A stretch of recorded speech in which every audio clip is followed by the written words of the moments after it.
Seriously, what the WATA? Holy crap, this is ridiculous. I don't know what to think looking at what we're looking at right here, but I wanted to quickly talk about this, plus a few other things to do with WATA, as they have made some announcements recently to changes to their business, different services they're offering, and just overall different things that they're doing that I find kind of weird. And I wanted to hear your guys' thoughts and opinions on that. So, well, drop your comments down below discussing how you feel about some of these things. But first up, I saw this yesterday. This graded original copy of Pokemon Yellow that was supposedly destroyed by U.S. Customs. I find this unbelievable, not in the literal sense. I just think this is crazy. Did this really happen? This is weird. So U.S. Customs, this individual, Stephen Kick, he posted this image yesterday and stated, a friend of mine received the sealed and graded original copy of Pokemon Yellow. U.S. Customs, they broke the acrylic case, ripped and discarded the seal, sliced the front of the box. It looks like they completely sliced off the front of the box. And maybe they just weren't fans of the WATA games, right? Is this just a big joke, or did this really happen? Because I just find this nuts. Why would U.S. Customs do this? So, some of the thoughts I'm sure people would have is well, why would U.S. Customs deal with a WATA graded, game? I would imagine this had to have come from not WATA themselves. WATA graded this, but it was in possession of somebody else, and maybe somebody in the U.S. bought it from somebody in a different country, and it came into the U.S., so it went through customs. And I just find it strange because I've had to deal with U.S. Customs, not a lot. It seems like a lot of times things just kind of flow through and are fine. But sometimes things do get hanged up and, kind of sitting there for a little bit. But I've never really had too much of an issue with them opening packages, rifling through things, whatever. But it does happen. And typically, packages either get randomly selected to be inspected, or if there's certain signs that just for whatever reason indicate to them hey, we may need to look at this. It could be things don't seem legit with the customs declaration. There's damage to the packaging. Looks like it could have been resealed at some point. Tampering, that kind of thing. They put it through a scanner or x-ray and something comes back suspicious or weird, or they're unsure. But I just find it crazy. If they put this randomly, they pulled it let's say it never was scanned and they pulled it randomly, opened it up and seen, okay, this is a sealed acrylic case around a cardboard box. Is there some kind of drugs in there? What's in there, right? But you could put it through the scanner. You could put it through the x-ray and see that kind of stuff. Why would they go to this, extreme? That's why I'm kind of I don't really understand this. Doesn't make sense. Or if it went through the scanner, the x-ray, whatever, and it comes back oh, there's a little tiny battery. What is this? Seems a little suspect, right? Then you would pull it, open the box up and see, oh, it's a video game. Video games from, the cartridges and whatnot from the Game Boy era. Some of them had batteries. Why would they go to this extreme to crack everything? And I know there's a lot of negativity towards WATA, and I get it, but this individual, if this really happened, that's messed up, man. Because now the game's not worth, what it was worth in the typical sense that, not even the WATA thing. I don't care about the WATA thing, but that the actual, box was freaking unsealed, was ripped apart, and, it's not sealed anymore. It's not like the acrylic was just cracked. No, the game was opened up. The box was destroyed. This just seems strange. It seems a little unbelievable. If something like this happens with U.S. Customs, you can file a claim for reimbursement. But, I mean, sure, people could tell, if this happened, tell this individual, hey, you could file a claim. I mean, good luck. Good luck filing a claim with anything, with the government agency or whatever for them to admit liability and pay you out.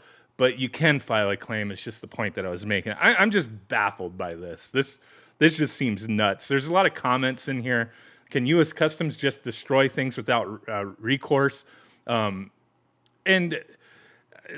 yes and no, I guess. There's been a lot of stories in the past over the years of them destroying pieces of artwork and things, trying to see if there's drugs in them and just weird stuff like that. But, you know, they said they could scan these things, x-ray them if they want, but maybe they can't with everything. I don't know. Maybe they just like, no, I know, like, let's get that dog to sniff this box. And if it gives a sign, you know, it could wag its tail one way or the other. I don't freaking know how that shit works. It seems nuts. Like, you know, so yeah, they can dig into these things, but they should have to, you know, if they didn't seize it because there's something wrong, they should have to, you know, reimburse. It's just nuts. But, you know, why would you be a fan of these grifters? You know, this guy's talking about his friend purchasing it and that he doesn't own any graded games. I don't own anything graded as well, but yeah, let me know what you think on that. So real quick, I wanted to go over some stuff that WATA has announced concerning some service changes, new policies, and how to avoid imps, and also their new service of the gen grading, and they're bringing back sticker removal. So I just find this weird. So let's look at this one real quick. I'm not going to read everything because these are kind of long, but they're talking about this genuine designation new service and how it's being reserved for unique items where a numeric grade doesn't apply. So monetizing garbage, if you will. And one of their examples is the ETs for the Atari 2600 from the landfill being artifacts of video game history, and they're in just such poor condition you can't really put a grade to it. But hey, nostalgia. No, it's monetization, so slab it. Get that thing slabbed. Put it up on your shelf. Stare at it for the rest of your life. Put whatever kind of value you want on it. Just look at that piece of trash in an acrylic case. When you pass away one day, leave it to your kids. They'll sell it at a garage sale for $2, or it'll be thrown into an estate sale with all your other graded games, and somebody will come in like, hey, look at this box of all these old trashy games and plastic cases. How much do you want for this? There's like 20 games in there. Just give me $10. Get this garbage out of here, right? Like, it just, all this stuff is just their business. I get it. You know, all the hate towards WATA, deservedly so. I'm not defending WATA at all, but I get it. They're business, so they're going to continue to come up with more ways to monetize nostalgia. And the people who collect this kind of stuff and who also try to monetize this by, you know, that whole collector market of like, hey, I'm going to get this stuff graded, I'm going to get it slabbed. It increases in value tenfold, 100-fold, like 100 times. It's just crazy, right? Weird speculation, market manipulation, all these things you can, you know, bring up. But I just find this nuts, you know, all these different things. And then they're going to have different, the different colored labels go along with these genuine grades. And they state, in quotes, but won't this be confusing when the gen grades you assign to those unique items? No need to worry, the gen grades WATA assigns to unique items will still be placed on silver backings, while gen grades through this new add-on service will be blue if they're sealed or loose cartridge, and green if they're complete in box. So a bunch of different designations for different services to do with things that people just want to have slabbed. Like, you need that reassurance, that assurance that it's genuine. You don't know that what you have that isn't in great condition is genuine. I don't know, that loose cartridge, you don't know that it's genuine. You need it in a slab so it can never be used again, but it's genuine. Okay, I guess, right? And then they're bringing back that sticker service, that removal service. And I remember seeing a video a long while back about a Pokemon game somebody sent in. I don't remember who it was, but where they paid to have the sticker removed and the whole thing, you know, went crazy and they damaged it. They didn't get it back. It was all sorts of weirdness, right? I don't know exactly how that was resolved. I think they wound up getting him another copy or something. But they're just saying like, hey, we've worked on this. We've perfected this sticker removal process. We have a proprietary method in place to safely remove stickers.